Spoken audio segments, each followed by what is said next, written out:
সুপ্রিয় দর্শক, ঢাকা টাইমসের আলাপচারিতায় আমন্ত্রণ জানাচ্ছি। আমি মনির হোসেন।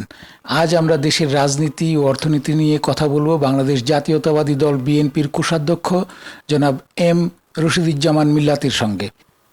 বিএনপি যখন 2001 থেকে 6 সাল পর্যন্ত ক্ষমতায় ছিল, তখন সমালোচনার তীর ছিল বিদ্যুৎ খাত নিয়ে, যে তখন বিদ্যুতের সংকট এসব নিয়ে।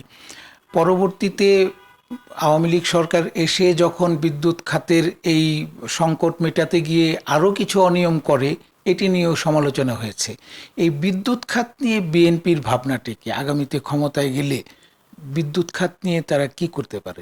দেখেন, বিদ্যুৎ হলো একটা চালিকা শক্তি। দেশের সমস্ত বিদ্যুতের ব্যবহার যদি সঠিকভাবে না হয়, তাহলে দেশের উন্নয়ন ব্যাহত হয়, এটা আমরা সবাই জানি।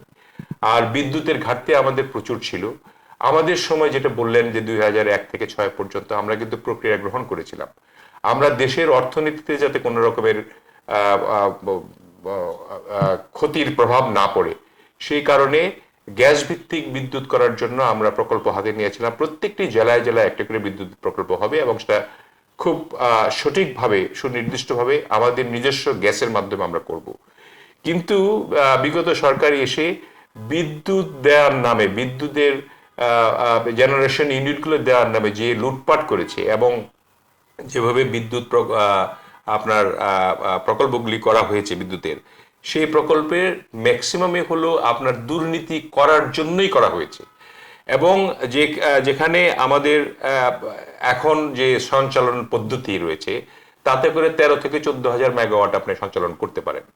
আপনি বিদ্যুৎ খাতে আপনি পারমিশন দিয়েছেন প্রায় বোধহয় 24 থেকে 26,000 মেগাওয়াটের। এই যে 10,000 মেগাওয়াট বিদ্যুতের উৎপাদনের জন্য যে আপনি পারমিশন দিলেন, সেটা কেন? সেটা তো নিশ্চয়ই দুর্নীতি করার জন্য দিয়েছেন এবং তার ক্যাপাসিটি চার্জ দিয়েছেন আপনি এতদিন ধরে। সেই ক্যাপাসিটি চার্জগুলি আপনার বিদ্যুৎ কেন্দ্র চলুক আর না চলুক, আপনার কিন্তু এই পয়সাগুলি এমনভাবে করা হয়েছে, এই পয়সাগুলি দেওয়া হবে। বিদ্যুৎ এই 10,000 মেগাওয়াটের কন্টিনিউয়াসলি তারা পয়সাগুলি দিয়ে গেছে শুধুমাত্র লুটপাট করার জন্য। এটাগুলি ভাগাভাগি হয়েছে আমাদের বিশ্বাস। সেই জন্য এগুলির তদন্ত চলছে, দেখা যাক কি করা যায়। কিন্তু বিদ্যুৎ খাতে আমাদের অনেক এটা সংস্কার প্রয়োজন এবং বিদ্যুতের প্রয়োজন তো অবশ্যই রয়েছে। আমাদের আরো প্রচুর বিদ্যুৎ লাগবে।